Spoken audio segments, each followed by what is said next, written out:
ये श्लोक पूरे जीवन की धरा है। अगर आप कहीं हार में निराश हो गए तो ये मार्ग लड़खड़ाने लगेगा। बिल्कुल नहीं लड़खड़ाना। आप लोगों को तो रोज सत्संग मिल रहा है, अपने को तो ऐसा भी सौभाग्य नहीं था कि सत्संग रोज मिले। कम से कम सत्संग में हमें वो शब्द मिल जाते हैं जिनसे हम पुनः हृदय को उत्साहित करके इस मार्ग में चला पाते हैं। इसलिए बहुत मंगलमय मार्ग है, पर बहुत कठिन मार्ग है। कठिन इसलिए है कि हमारा अभ्यास विषय मार्ग में चलने का है और ये बिल्कुल उसके उल्टा मार्ग है। अब कभी न कभी कोई न कोई ऐसी आक्रमण वृत्ति माया की होगी जहां हम हार सकते हैं, तो हमें कभी निराश नहीं होना, ये हृदय में बैठा लीजिए। दूसरी एक उपासक के अंदर वृत्ति रहती है कि अगर मैं ये देख लूं, अगर मैं ये भोग लूं, तो बार बार जो मन कहता है एक बार उसको समझा देंगे ना कि देखो भोगा उसमें सुख नहीं, जैसे शास्त्रों में लिखा है। ये होता है पक्का, ये मत समझो कि किसी एक की बात है। सबके अंदर ये मन की चालबाजी, जो तुम्हारे अंदर वही हमारे अंदर, तुम्हारे सबके अंदर। एक बार देख लेते हैं, हृदय में जलन होती है, पीड़ा होती, व्यथा होती। उपासक उसकी काट तो जानता है पर प्रयोग नहीं कर रहा, विषय आकर्षण के कारण काट जानता। उपासक तभी बना है जो उसको पता है। अगर उपासक है तो सत्संग सुना ही होगा, शास्त्र स्वाध्याय किया होगा, तो शास्त्र स्वाध्याय सत्संग इसी के लिए तो ज्ञान मिलता है, इन्हीं से लड़ने के लिए। पर उस समय विषय प्रीता होने के कारण वो उनका प्रयोग करना भूल जाता है। अब जो ये बात आई है इस पर समझना होगा। पहली बात तो हमने पूरी आपको बता दी कि कहीं हमको लड़खड़ाना नहीं, निराश नहीं होना। किसी भी परिस्थिति में निश्चित भगवत प्राप्ति होगी। चुप शांत, कहीं कोई इसमें तर्क की कोई गुंजाइश नहीं है। भागवत में लिखा हुआ, अगर मेरा भक्त है, अनन्य है, उसके हृदय में नाना प्रकार की विषय वासना है, तो मैं उसके हृदय में बैठकर उसको निर्विकार करता हूं। ध्रुवदास जी 42 लीला में कहते हैं, यद्यपि भक्त अनन्य जो विषय इंद्रियन बस होए, कर्मठ कोटि जितेंद्रियन ते समलाय न कोय। यदि वो श्यामा श्याम का अनन्य है पर विषयी है, तो करोड़ों कर्मकांडी और जितेंद्रिय उसकी समानता नहीं कर सकते, क्योंकि कर्मकांडी को कर्म पर विश्वास है, जितेंद्रिय को अपनी जितेंद्रियता पर विश्वास है, और इसको प्यारे जू का भरोसा है, लेकिन इसकी बराबरी कोई नहीं कर सकता। यद्यपि वो विषय, यद्यपि भक्त अनन्य जो विषय इंद्रियन बस होए। ये कोई केवल ऐसे नहीं कि ये भाषण हो रहे हैं, मनमानी जो आया सो बोल दिया। तस्मात् शास्त्रम प्रमाणम, और सबसे बड़ा शास्त्र ये है हमारी छाती, जिसको हम जीते चले आ रहे हैं। ये मन कभी कभी हमको ऐसा प्रेरित करता है, जहां इसको विषय संयोग होने का अवसर दिखाई दिया, कोई क्रिया, कोई संयोग, कुछ, तहां ये मन बुद्धि को इस तरह से आकर्षित करता है कि सुना है शास्त्र, गुरुजन कहते हैं कि सुख नहीं है, पर अगर हम इसे एक बार भोग लेते तो हमें पता चल जाता कि सुख नहीं, फिर हम अपने मन को समझा देते। इस बात पर आपको सावधान होना है।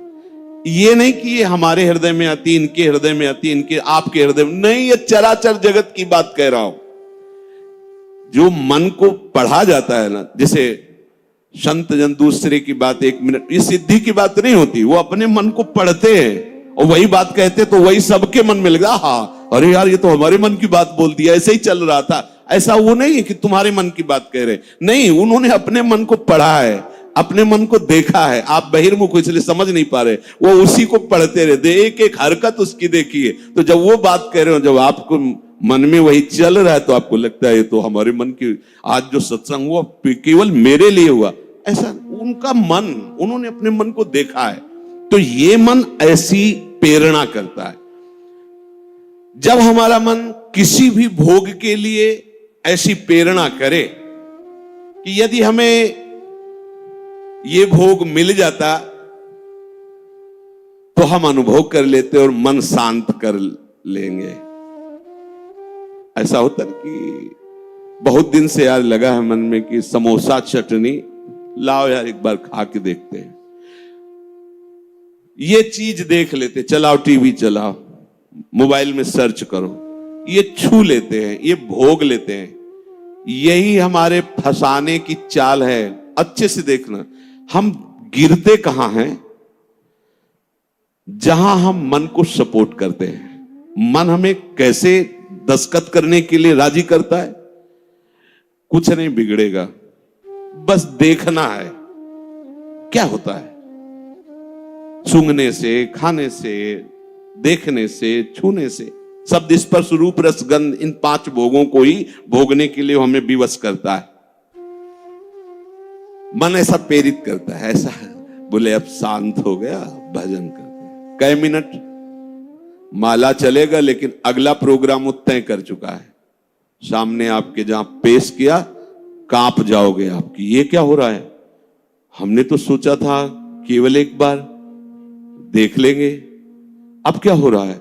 वो ऐसे दलदल में फंसा देता है कि अगर हरि का आश्रय नहीं है तो कभी नहीं निकल सकता, कभी नहीं निकल सकता।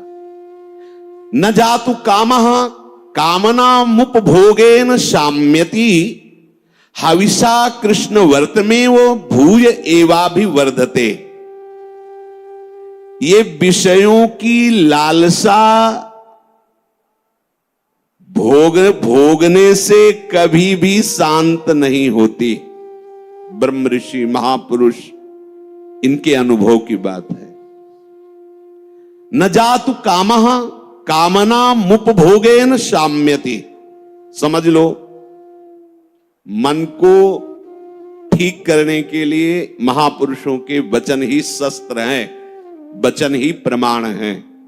जब हमारा मन ये लालसा पैदा करता है, तभी हम उसमें तदात्म हो जाते हैं, क्योंकि हम सुख के लोभी हैं। वो हमें सुख दिखाता है, बस ऐसे, बस उसी समय विषयों की लालसा हमारे सामने प्रकट की गई, मन ने प्रस्तुत किया। ऐसा समझ लो कि जीव एक राजा है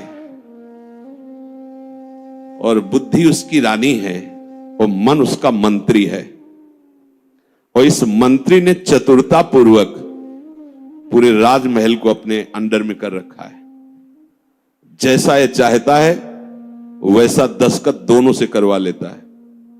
मन, हमारी बुद्धि एक एक वृत्तियों पर अधिकार कर चुका है।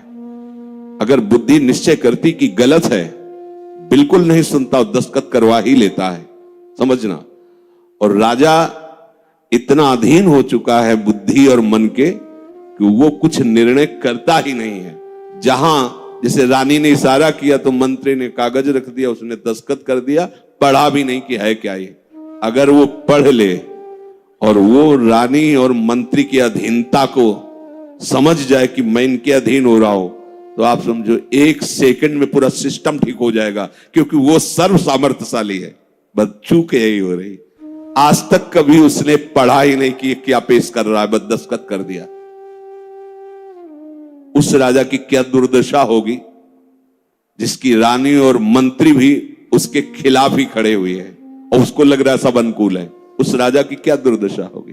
क्या है वो राजा, किस बात का राजा है? वही दशा इसकी है। ईश्वर अंश जीव अविनाशी, चैतन्य अमल, आनंद सुख राशि।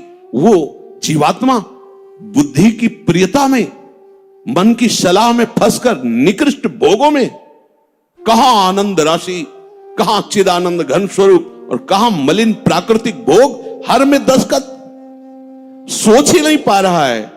ये लो, मांस लो, मदिरा लो, व्यभिचार लो, ये सब में दस्तखत। यही दुर्दशा हो रही।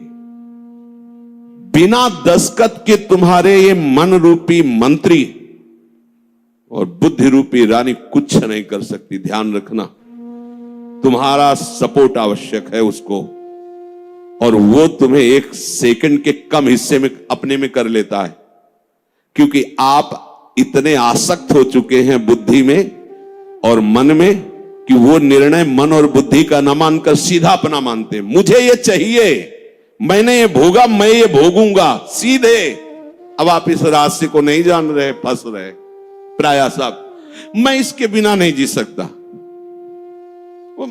इतना तो मुझे चाहिए ही। ये आज बहुत सोच समझ करके बातें दिमाग में बैठलना, ये शास्त्रीय बातें कम, हृदय की बातें इसमें ज्यादा हम इसलिए कह रहे हैं कि यही हम लड़खड़ा जाते और यही हम फेल हो जाते हैं, और यही लगता है अब क्या है यार, किसी तरह जी लो बस। नहीं नहीं, संतों से शास्त्र इसलिए श्रवण किए जाते कि शास्त्र में जो लिखा है उसको तुम्हारे समझने की ज्यादा आंतरिक पहुंच नहीं है, संतों ने उसको जिया है और उस शब्द को उन्होंने स्वाद लिया है, फिर उसे जब बोलते हैं अपने अनुभव के साथ में एकदम दिमाग में आके बैठ जाता है। एक बार भी जिस इस देश में उतर गया भोगने के लिए, सिर्फ एकमात्र हरि के चरणार बिंद है कि वापस ला सकते, दूसरे के सामर्थ्य नहीं। ये ऐसा दलदल है कि वो धंसता ही चला जाएगा, डूब जाएगा, नहीं निकल सकता, और नहीं निकल पाए आज तक। पूरे अनादि जन्म व्यतीत हो गए। आज हरि कृपा से, गुरु कृपा से साधु संग प्राप्त हुआ है, तो हमें ऐसे दलदल से निकाल कर ऐसे स्वच्छ और सुरक्षित स्थान पर उन्होंने खड़ा कर दिया। तो आप सब ध्यान दीजिए, ये मन आपको कैसे फंसाता है। ये आपके सामने आपकी कमजोरी पा गया है। क्या?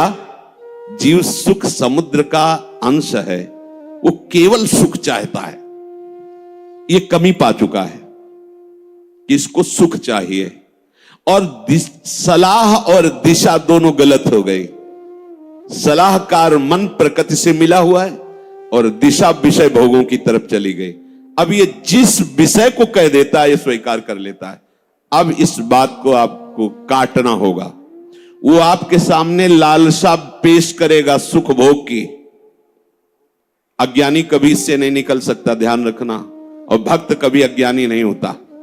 बड़े बड़े भक्तों को देख लीजिए, भक्तराज श्री हनुमान जी महाराज, ज्ञानी नाम अग्रगण्यम बुद्धिमताम वरिष्ठम।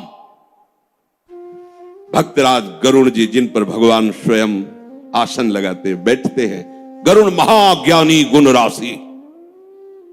अब भक्त को कोई कहे कि ये तो अज्ञानी, भक्त परम ज्ञानी होता है। दोनों पक्षों का ज्ञान होता है, प्रेम का भी और आत्मस्वरूप के बोध का भी।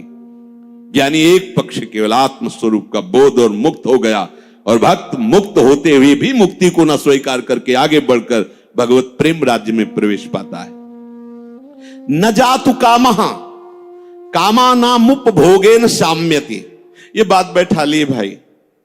ये जो मन आपको पेश कर रहा है कि ये क्रिया हो जाती, ये भोग मिल जाता तो मुझे शांति मिल जाती और फिर मैं आराम से बैठ के भजन करता, सावधान रहना। ये दुश्मन आपको प्रलोभन में फंसा कर ऐसे दलदल में ले जा रहा है जहां केवल हरि बचा सकते हैं, दूसरा नहीं। केवल हरि, केवल हरि, दूसरा नहीं। विश्वास करना, दूसरा कोई नहीं बचा सकता इस दलदल से, क्योंकि आप बचना ही नहीं चाहेंगे। ये ऐसी मृत्यु है कि इससे आप हंसकर गले लगाएंगे, इसके लिए तड़पेंगे। ये न भयावह नजर आएगी और न एक कटु नजर आएगी, पर ये जहर से भी ज्यादा कटु है और मृत्यु से भी ज्यादा भयावह है। ये भगवती माया का जो आकर्षण है, उस समय अगर कोई बचा सकता है तो केवल हरि, दूसरा नहीं। हविषा कृष्ण वर्तमेव भूय एवाभिवर्धते।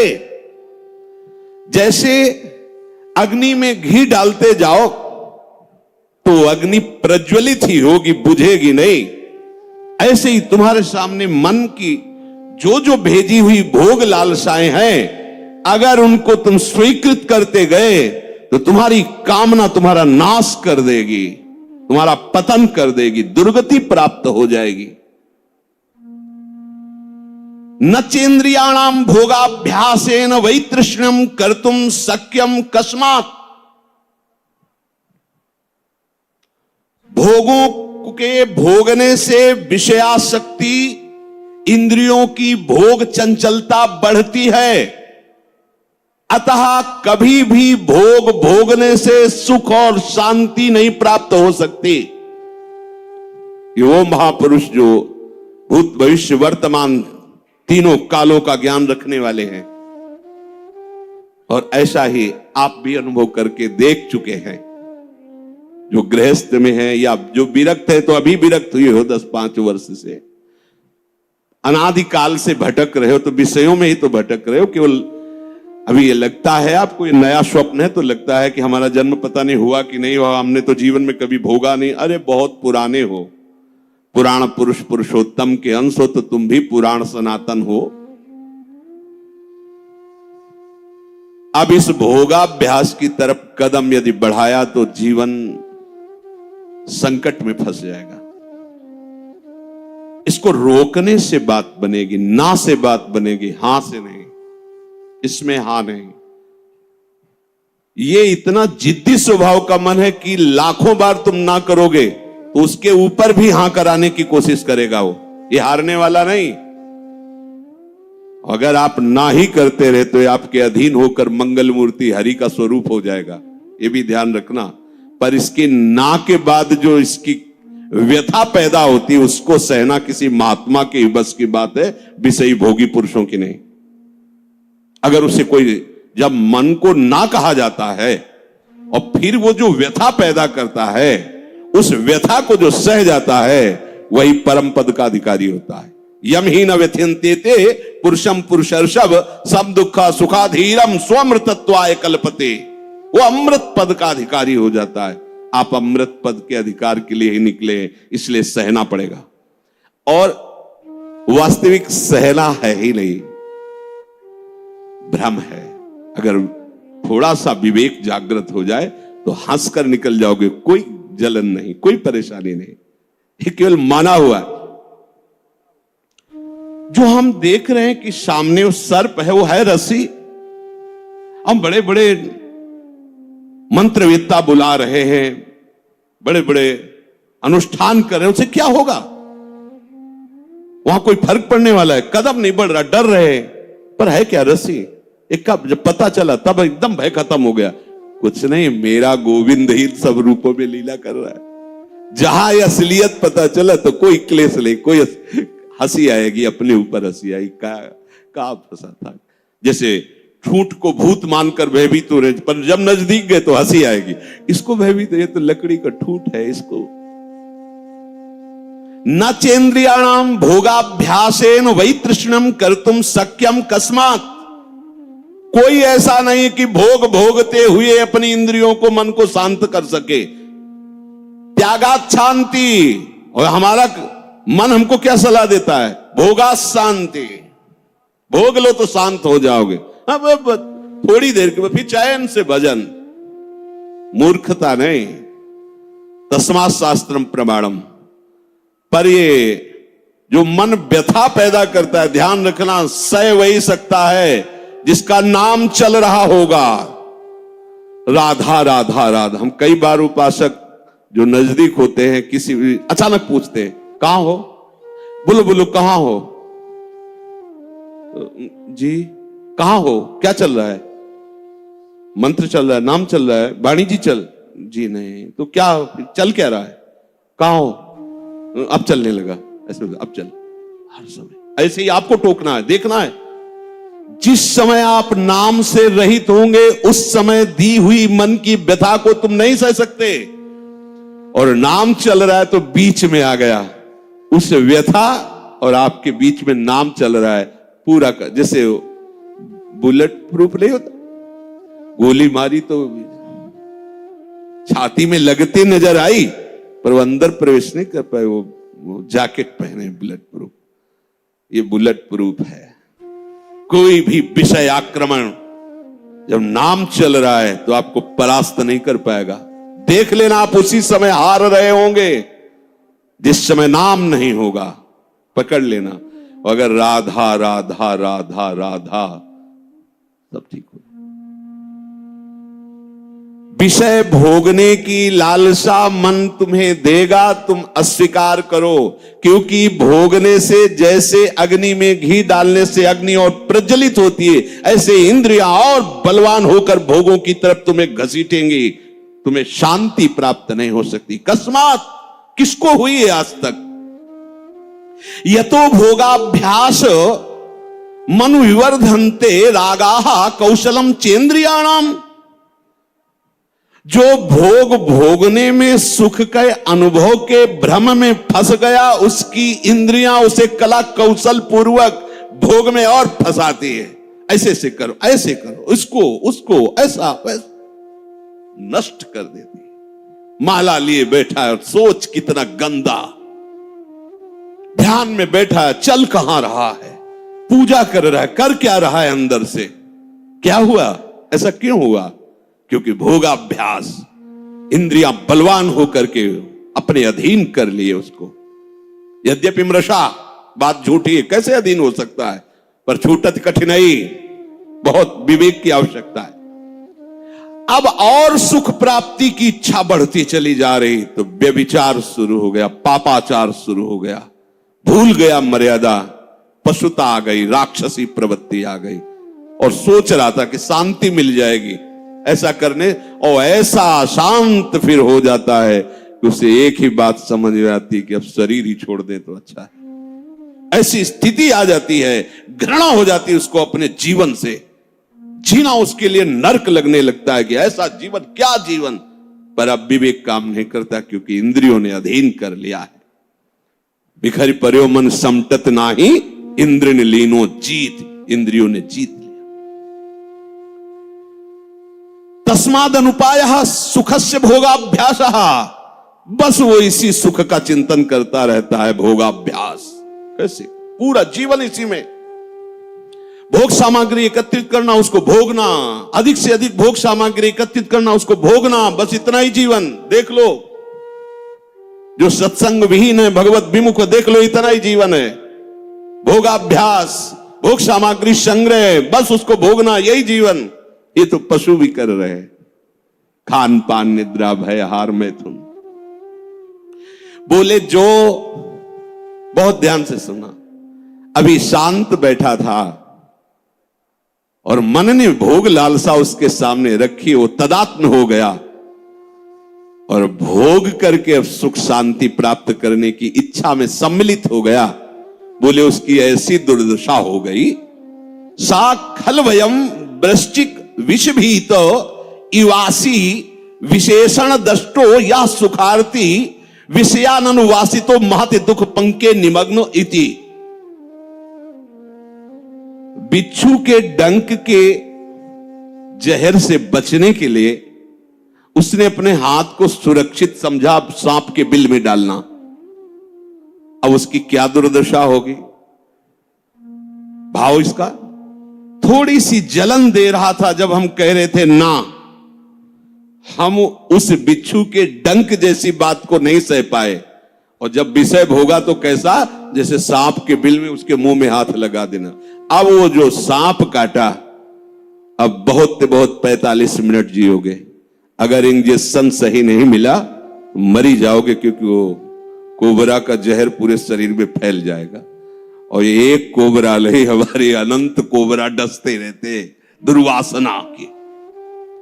समझिए, पहले शांत था, भोग लालसा प्रकट हुई, जलन हुई। जब आपने उसे ना कहा तो वो जलन जो हुई, अगर उसको नहीं सह पाए और भोगाभ्यास में उतर गए, तो ऐसा समझ लो कि बिच्छू के डंक के भय से बचने के लिए सांप के बिल में हाथ डाल दिया।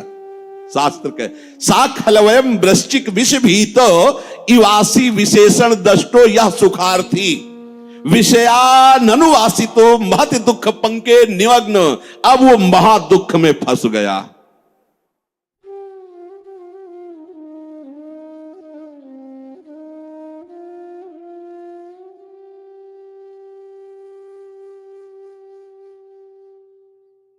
इसलिए मन के द्वारा जो दी हुई भोग लालसा है, आपके बिना ये कुछ कर नहीं सकता।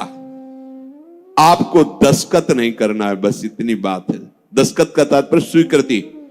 हाँ ठीक है, बस इतना कहने की देर है, आगे तुम रो चिल्लाओ, तुम्हारी कोई बात नहीं सुनेगा मन, पर पहले वो हां करवाएगा। इसकी चाल है, बिना तुम्हारी हां के कुछ नहीं कर सकता है। ये बात समझ लो। सब यही सैकड़ों बार प्रश्न होते हैं, वो हमारे अंदर ऐसा, वो ये काम, वो ये बात तुमसे सुधरेगी, किसी के आशीर्वाद से नहीं सुधरेगी। ये भी ध्यान रख लो, ये भी अनुभव की बात कहते हैं। कहीं भाग के किसी के भी पास चले जाओ, किसी का ऐसा नहीं होगा कि हाथ रख दे तुम निष्काम हो गए। वो तुम्हारी स्वीकृति है, वो सत्संग के द्वारा स्वीकृति। आप बदलिए, आप नहीं बदलेंगे तो किसी की सामर्थ्य नहीं कि आपका हृदय निष्काम कर सके। ध्यान रखना, वो आप तक इस बात को समझ पाएगा कि मन ने कब भोग लालसा पैदा कर दी, आपने कब उसकी स्वीकृति कर ली। ये दोनों बातें, वो इतना चतुर है मन कि आपको 1 सेकंड के कम हिस्से में स्वीकृति लेके क्रिया में उतार देगा। क्रिया का मतलब बाहरी नहीं, अंदर पूरा मनोराज्य शुरू कर देगा और आप फंसे हुए उसी में डोलते रहेंगे। चतुर उपासक हो।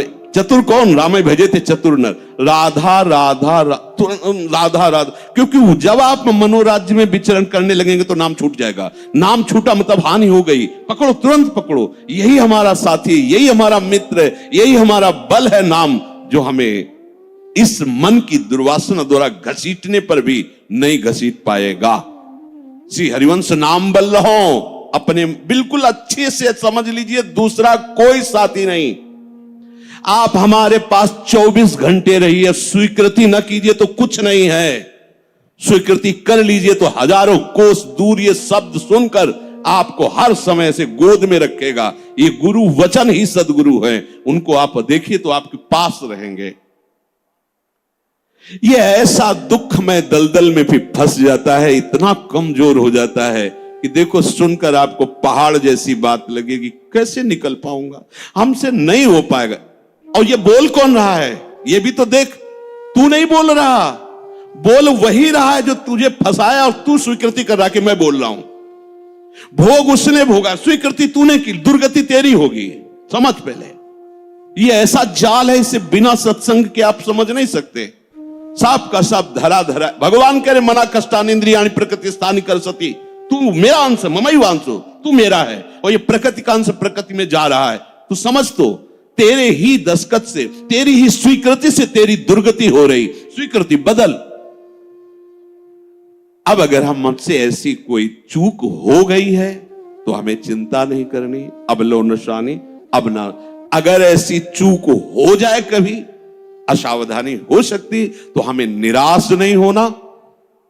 सुख दुखे समय कृत्वा लाभा लाभ हो जाए, ये आप बैठा लीजिए, नहीं तो ये आपको परमार्थ से अलग कर देगी, चाहे आप 20 वर्ष चलें। बहुत बड़ा युद्ध है, वो डट के खाना पानी बांध के युद्ध में आया है।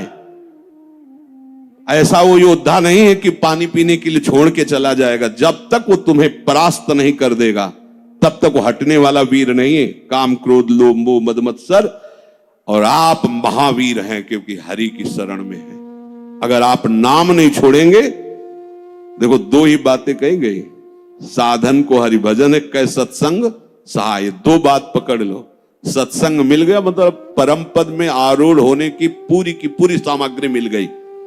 अब आपको नाम नहीं छोड़ना है। जहां नाम छोड़े तो आप समझ लो, हानि हरिवंश के नाम अंतर कहे हनुमंत विपत्ति प्रभु सोई जो तो सुमिरन भजन। अगर नाम चल रहा है और ये जाल बुनकर फंसा भी लिया है तो कुछ भी हमारे संस्कारों को नहीं बिगाड़ पाएगा। ध्यान रखना, नया संस्कार ये पैदा नहीं कर पाएगा, हमारे अंदर निराशा पैदा नहीं कर पाएगा, ये भोगाभ्यास दृढ़ नहीं कर पाएगा, ये हार जाएगा। नाम हर समय हमारे हृदय में चलता रहे, ये बात पकड़ लीजिए। आज के सत्संग का सार, हम प्रभु की शरण में हैं।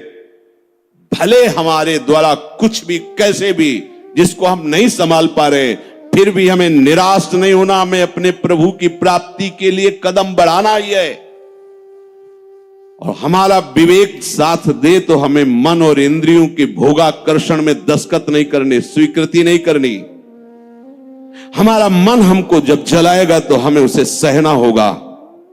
हमें उसको शांत करने के लिए कोई विषय सेवन, विषय क्रिया, विषय संग नहीं करना है।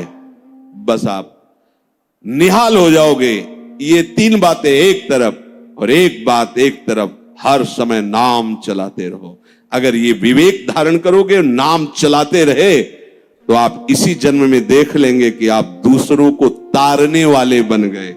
सतरति सतरति सा लोकां तारयति यल्लब्ध्वा पुमान् सिद्धो भवति अमृतो भवति तृप्तो भवति। जिसको प्राप्त होकर के सिद्ध हो जाता है, अमृत हो जाता है, तृप्त हो जाता है, वो प्रभु के चरणारविंद का अनुराग है, वो नाम से प्राप्त होता है। नाम तुम्हारी रक्षा करेगा, नाम तुम्हें दुलार करेगा, नाम तुम्हें पुष्ट करेगा, और नाम ही तुम्हें नामी से मिला देगा। या यूं कह लीजिए कि नाम ही नामी को आकर्षित करके तुम्हारे हृदय में प्रकाशित कर देगा। शेष चर्चा की। राधा वल्लभ लाल।